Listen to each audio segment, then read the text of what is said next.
Good morning, good afternoon, good evening. Welcome to Raven's Readings. Today I'm reading again from Winnie the Pooh by A. Milne. It's from the final chapter now. I'll be reading from classics like this one on Tuesdays and my own stories on Fridays. If you subscribe to my newsletter, you'll get notified of my updates as soon as they're ready. If you enjoy this reading or have other classics you'd like to hear, leave me a comment. In the previous chapter, there was a lot of rain and some flooded homes, but all ended well, especially thanks to Pooh. In this last chapter, Pooh is the guest at a special thank you party. Chapter 10, in which Christopher Robin gives Pooh a party, and we say goodbye.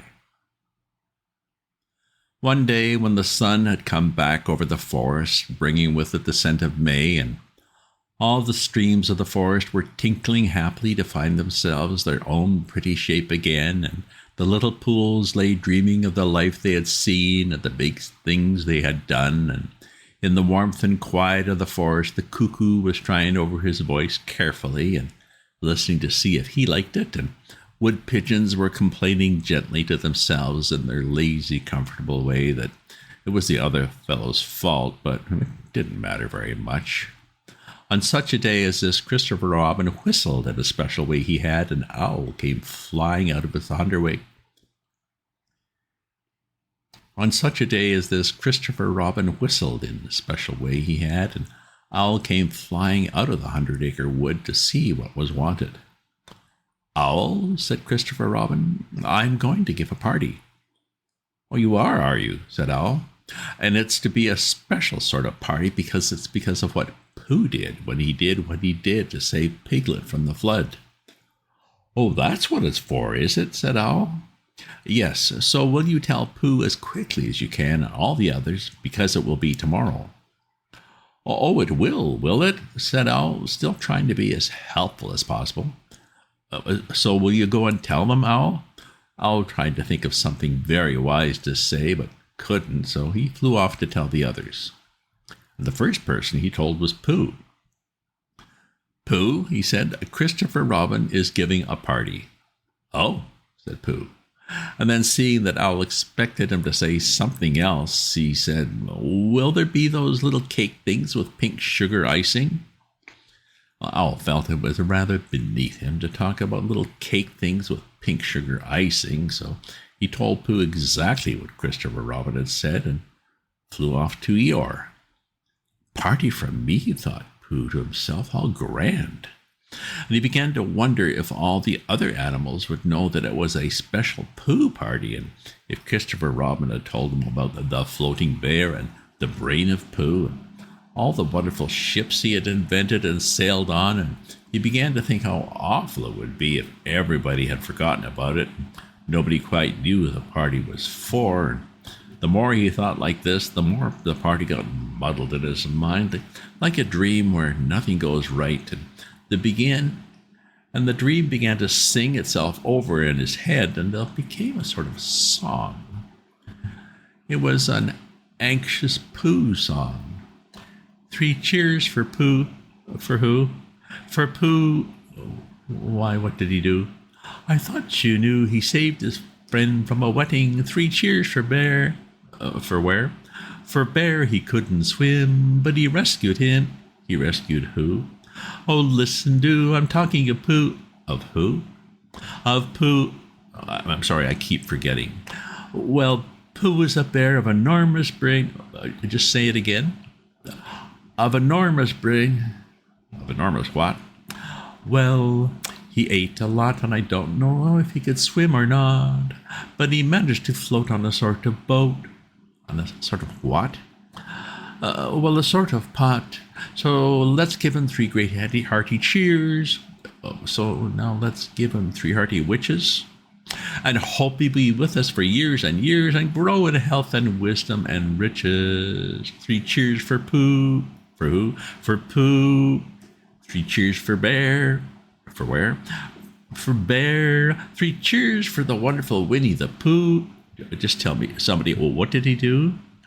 Well, this was going all on inside him. Owl was talking to Eeyore. Eeyore, said Owl, Christopher Robin is giving a party. Oh, very interesting, said Eeyore. I suppose they will be sending me down the odd bits which got trodden on.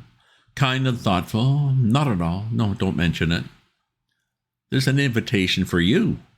Oh, what's that like? An invitation? Yes, I heard you. Who dropped it? This isn't anything to eat. It's asking you to the party.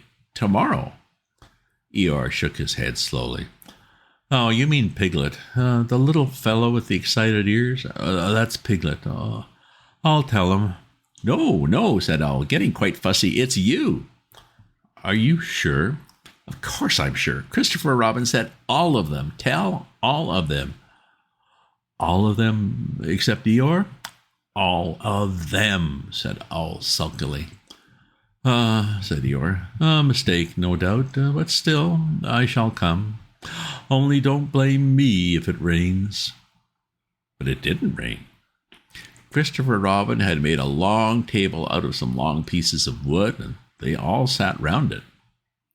Christopher Robin sat at one end, and Pooh sat at the other, and between them on one side were Owl and Eeyore and Piglet, and between them on the other side were Rabbit and Roo and Kanga, and all of Rabbit's friends and relations spread themselves about on the grass and waited hopefully in case anybody spoke to them or dropped anything or asked them the time. It was the first party to which Roo had ever been, and he was very excited. As soon as ever they had sat down, he began to talk. Hello, Pooh, he squeaked. Hello, Roo, said Pooh. Roo jumped up and down in his seat for a little while, then began again. Hello, Piglet, he squeaked. Piglet waved a paw at him, being too busy to say anything. Hello, Eeyore, said Roo. Eeyore nodded gloomily at him. It will rain soon. We see if it doesn't, he said. Roo looked to see if it didn't, and it didn't, so he said, Hello, Owl, and Owl said, Hello, my little fellow, in a kindly way, and went on telling Christopher Robin of an accident which had nearly happened to a friend of his whom Christopher Robin didn't know, and Kanga said to Roo, Drink up your milk first, dear, and talk afterward. So Roo, who was drinking his milk, tried to say that he could do both at once, and had to be patted on the back and dried out for quite a long time afterward. When they had all nearly eaten enough, Christopher Robin banged on the table with his spoon, and everybody stopped talking and was very silent, except Roo, who was just finishing a loud attack of hiccups and trying to look as if it was one of Rabbit's relations. This party, said Christopher Robin, is a party because of what someone did. We all know who it was, and it's his party because of what he did, and I've got a present for him, and here it is. Then he felt about a little and whispered, Where is it? While he was looking, Eeyore coughed in an impressive way and began to speak.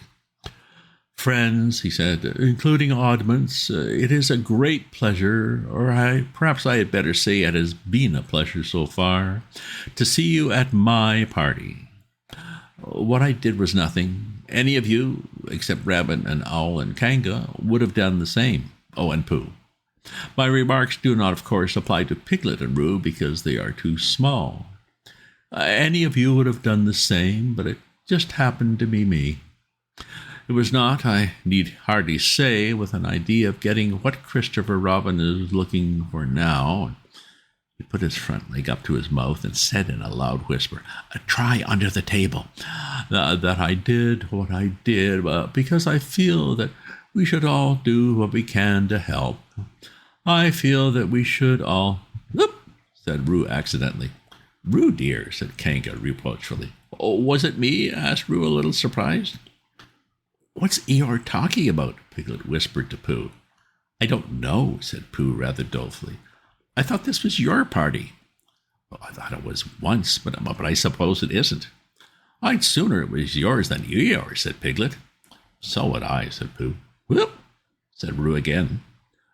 As I was saying, said Eeyore loudly and sternly, as I was saying, when I was interrupted by various loud sounds, I feel that... Here it is, cried Christopher Robin excitedly. Pass it down to silly old Pooh. It's for Pooh. For Pooh? Said Eeyore. Of course it is. The best bear in the world. I might have known, said Eeyore. After all, one can't complain. I have my friends. Someone spoke to me only yesterday. And was it last week or the week before that Rabbit bumped into me and said bother? The social round. Always something going on. Nobody was listening, for they were all saying, open it, Pooh, and what is it, Pooh, and I know what it is, and no, you don't, and other helpful remarks of this sort. And of course, Pooh was opening it as quickly as ever he could, but without cutting the string, because you never know when a bit of string might be useful. But at last it was undone. When Pooh saw what it was, he nearly fell down. He was so pleased. It was a special pencil case.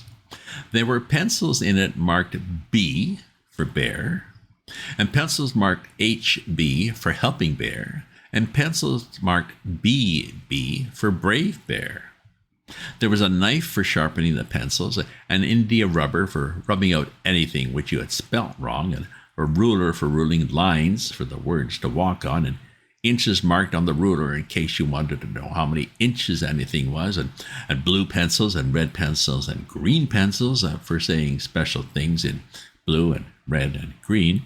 And all these lovely things were in little pockets of their own in a special case which shut with a click when you clicked it. And they were all for Pooh. Oh, said Pooh. Oh, Pooh, said everybody else except Eeyore. Thank you, growled Pooh. But Eeyore was saying to himself, oh, this writing business, pencils and whatnot, overrated if you ask me, silly stuff. Nothing in it. Later on, when they had all said goodbye and thank you to Christopher Robin, Pooh and Piglet walked home thoughtfully together in the golden evening, and for a long time they were silent. When you wake up in the morning, Pooh, said Piglet at last, what's the first thing you say to yourself? What's for breakfast? Said Pooh. What do you say, Piglet? I say, I wonder what's going to happen exciting today, said Piglet. Pooh nodded thoughtfully. It's the same thing, he said. And what did happen? Asked Christopher Robin. When? I asked. Next morning. I don't know, I said. Could you think and tell me and Pooh sometime? Oh, if you wanted it very much. Pooh does, said Christopher Robin. He gave a deep sigh and picked his bear up by the leg and walked off to the door, trailing Winnie the Pooh behind him. At the door he turned and said, coming up to see me have my bath? I might, I said. Was Pooh's pencil case any better than mine? It was just the same, I said. He nodded and went out. In a moment I heard Winnie the Pooh bump, bump, bump, going up the stairs behind him. End of chapter and end of story. Such a cute collection of characters. I like this. I like this story. Did you enjoy it? Let me know which of the classics you'd like to hear starting next week. I think I'd like to start reading Anne of Green Gables by Lucy Maud Montgomery. It's the original story, not the subsequent versions done into movies and series or interpretive dances, so I think you might enjoy it. If you subscribe to my newsletter, you'll get notified of my updates as soon as they're ready. If you enjoy this reading or have other classics you'd like to hear, leave me a comment. Check out my other posts on my Substack at ravensview.substack.com, and remember to share this with your friends. Ta-ta for now.